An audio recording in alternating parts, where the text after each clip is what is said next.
കർബാലയം കാണിക്കണേ. മനോഹരമായ ഒരു ഗാനമാണ്. മനുഷ്യർ അത്രയും ആഗ്രഹിക്കുന്നുണ്ട് പരിശുദ്ധ മക്കയിലെത്താൻ.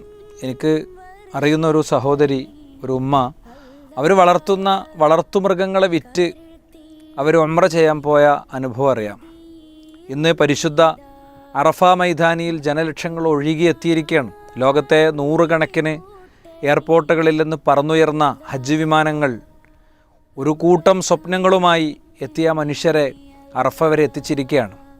ഇൻഷാ അല്ലാഹ് പീസ് റേഡിയോ ഇന്ന് രാവിലെ 6 മുതൽ രാത്രി 9 മണി വരെ തുടർച്ചയായ ലൈവ് സെഷനുകളാണ്. പ്രത്യേകിച്ചും 2 മണി മുതൽ 5 മണി വരെ ഇൻഷാ അല്ലാഹ് അറഫയിൽ നിന്നുള്ള പ്രഭാഷണവും അതിൻ്റെ പരിഭാഷയും അടക്കമുണ്ട്.